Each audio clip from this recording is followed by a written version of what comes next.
trong ngày đầu năm, lễ Tân Niên, lễ mùng 1 Tết, chúng ta cùng quy tụ với nhau trong ngôi nhà nguyện chung của giáo xứ để chúng ta dâng lên Chúa cái tâm tình biết ơn, tâm tình kính mến trong ngày đầu năm này. Để chúng ta xin Chúa ban cho chúng ta nhiều ơn lành trong suốt một năm mới kỷ hợi này, 365 ngày, để chúng ta biết sử dụng thời gian theo thánh ý Chúa. Và khi cái việc mà chúng ta sử dụng thời gian theo thánh ý Chúa, Chúa sẽ chúc lành cho chúng ta. Trong cái tâm tình đó, chúng ta tin tưởng phó thác cho tình yêu của Chúa quan phòng. Chúng ta cùng hiệp dâng thánh lễ Tân Niên này, xin cho ngày mai đây, dẫu đường đời có những cái khó khăn, dẫu đường đời có những lúc vui sướng, chúng ta luôn biết phó thác vào tình thương quan phòng của Chúa, bởi vì chính Ngài sẽ dẫn chúng ta đi trên đường đời này, đặc biệt là dẫn chúng ta đến sự sống đời đời. Để xứng đáng cử hành thánh lễ, chúng ta phải dâng thống hối những lỗi lầm thiếu sót của mình. Cú linh sông 那深度末日火，那上个地沙旦，咕噜些杂草，咕噜掉海草，咕噜跌我草，领导古巴草到些马娘，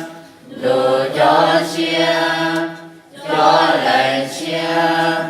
chia trong cứ đi xa đà ban ho hoa tài xuyên đủ trao cung thọ cò chữ tu lu bể ra bê cho xảo thiệt cho phê mù thọ cho xìa nhỏ mù lì. Hãy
lạy Thiên Chúa từ bi nhân hậu, cho ngày đầu năm mới chúng con hợp nhau đây để dâng lời chúc tụng ngợi khen Chúa. Cúi xin Chúa mở lượng hải hà, ban cho hết mọi người chúng con trong năm kỷ hợi này được bình an mạnh khỏe, càng thêm tuổi càng thêm nhân đức, hầu đáng hưởng phúc lục dồi dào. Chúng con cầu xin nhờ Đức Giêsu Kitô con Chúa là Thiên Chúa và là Chúa chúng con, người hằng sống và hiển trị cùng Chúa, hiệp nhất với Chúa Thánh Thần đến muôn thuở muôn đời. Amen.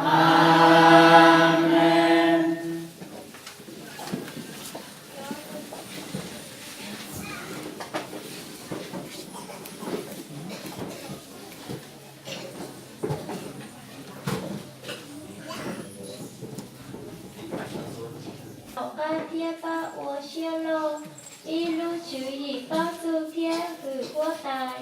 như yuan thiế kế hử quốc tài, như yuan chi diệt dị trợ ly khó mùa cỏ trang ráo, như yuan chi sai kế tạo trợ ly nó lùi mông chua hài, như yuan diệt dị gia ra trợ chi muôn sầu, như yuan ba chỗ này hảo thanh tùy nhớ hảo lưu đế chờ. Như lúc nhau chỗ lưu xía yuán đào chỗ xếp đánh, như đi nhau yuán chúa ba tôi chỗ hình địa, kiến gia yuán yuán nữ do xí xia đúa, kế hài có một tranh yuán yuán nữ do xí xia đẳng trà, từ mai yuán rồi từ thái gia nhô, từ chó bỏ chữ, giữ yuán rồi từ thái chi nhô y mua. Từ yuan nhu thiết từ tròn suối yuan ô kê nò rau, từ mê nhuột từ yuan chanh gỡ, từ mạo nhu thiết từ mạo đầy tàu không dư, rồi gió mê nhuột yuan nhậu hảo lưu y lưu vua, từ tròn suối yuan nợ uốn lê xử lý từ nhu, từ mê nhuột mơ yuan ô si. Yo ôi chi nhớ trên là từ na liếc trời, từ mê nhuộm khổ chạy mi yo chế tên mù hảo nan chua lúc khó, nhớ sào cú lúc trong chia, yo chi uông việt chi uông hào, vì kế bao của tay yo nhớ cũng địa tê, y giả đi đê bỏ lúc hiệt từ, yo chưa đủ lo lu. Nơi lúc xia chi Hãy subscribe cho kênh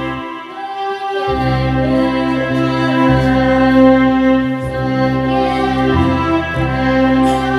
để không bỏ lỡ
nè giờ cho của chuyến tu sái nè giờ người chọn chia giờ cho của người nhẹ cha nè giờ na ilu chia trời chủ lành ilu chia nhẹ của rong nhẹ ôn này mẹ ilu chia trời lu ilu chia để nè i lành giờ chỉ i lành giờ nè i tu mua lù trao lù tu mà nè giờ si giả hoa tài tuy giả trong nè cú giờ qua trở li lười tu lười nè giờ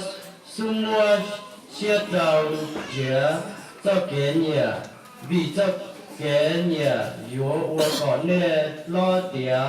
họ còn lấy lại cho kế thay giấy cho cả nè lúc xưa lu hu nè lo si sao qua y lu dễ giờ vì lu xã còn nè tao lấy lại cho kế thay giấy họ còn mà nè cho y lu nên ôn tu chào mù li mò họ còn lấy lại lo lùi nhót trời họ nè đàn đào nè trò si pia xin đùa nhó hậu kế thông chi nè yếu mua tàn lu xia lu trừ lò do trò lu tiền chỉ nè hù tê giả gâu bàn đùa hai tê ra lù ba hùa sánh đạo bảo hậu nè xia lò trâu chuyến tu mong giờ nè hay giả từ lò ua giản từ mà nè tua cho hoa tài Giêsu lúc về mù li nè ua lấy chỉ chuyến tu chào nhau hậu Giêsu do chuyến đồ lo luôn người lúc diệm chi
Chúa cùng anh chị em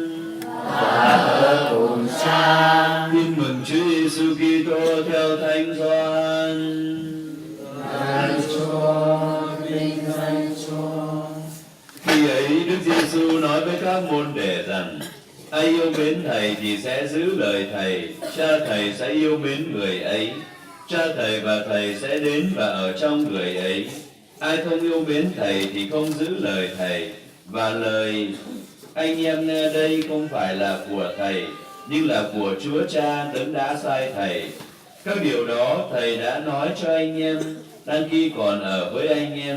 Nhưng đấng bảo trợ là Thánh Thần Chúa Cha sẽ sai đến nhân danh Thầy. Đấng đó sẽ dạy anh em mọi điều và sẽ làm cho anh em nhớ lại mọi điều Thầy đã nói với anh em. Thầy để lại bình an cho anh em. Thầy ban cho anh em bình an của Thầy. Thầy ban cho anh em không như thế gian ban tặng. Lòng anh em đừng xao xuyến, cũng đừng sợ hãi. Đó là lời Chúa. Lạy Chúa Kitô người Thiên Chúa.